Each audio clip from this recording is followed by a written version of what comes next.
Well, the Republican senator from Florida, Rubio, has been very busy over the last few weeks. If he's not fielding questions about being a possible running mate, he's vocally pushing forward with the Republican plan to repeal President Obama's health care plan.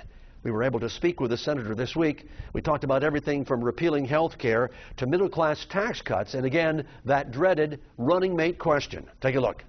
Well, first of all, I respect the Supreme Court, but I disagree with the decision that they made. The Supreme Court ruled, barely, by the way, in a 5-4 majority, that the reason why this thing was legal is because it was a tax. And I think it's a bad idea. That's the very reason why they upheld it, is the reason why I'm against it, because it's a tax. What it does for, let me give you an example. If it's a small business in Orlando, let's say, in Central Florida, run by a couple, making $95,000 a year between both of them, let's say a husband and wife run like a t-shirt shop or something, and they make $95,000 a year together in this small business, they're going to owe the IRS like $2,000 a year if they can't come up with a $5,000 or $6,000 family policy.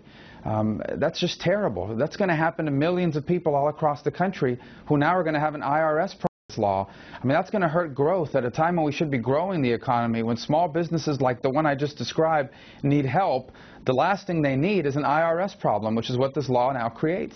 I think medical coverage is important. We do have a health insurance problem in America, but how does creating an IRS problem for people solve that?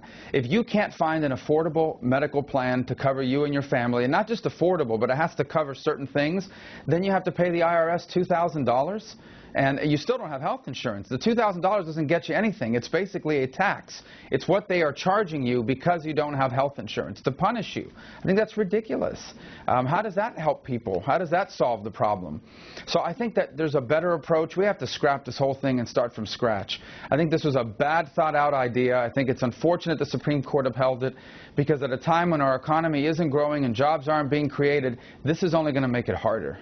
People call it the Bush-era tax cuts, but it's the existing tax code. It's what the taxes are right now. And our economy is not doing well. And now you're going to raise taxes on people? Why? Number one, the money that this generates, the taxes that the president is saying is going to raise taxes, the taxes he's trying to raise from what he calls rich Americans, which, by the way, is anyone making more than $200,000 or a small business making more than $200,000. People would argue with you that that's not rich given the cost of living in many parts of this country, including some of my Democratic colleagues are making that argument.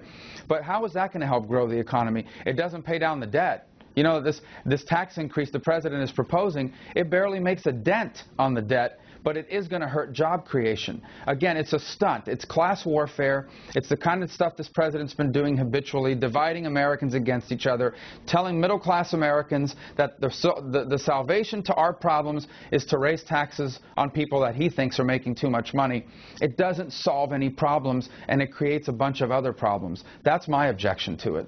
We've made a decision not to even publicly discuss anymore. A couple months ago, I made a decision not to talk about the process anymore. Governor Romney's going through this process now, and here's what I can tell you for sure.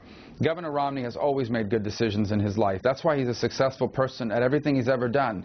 And I know he'll make a good decision for vice president as well. So I know everyone's curious to find out who it's going to be. I think we should all just relax and let him make his choice. He's always made good decisions. He'll make another one now.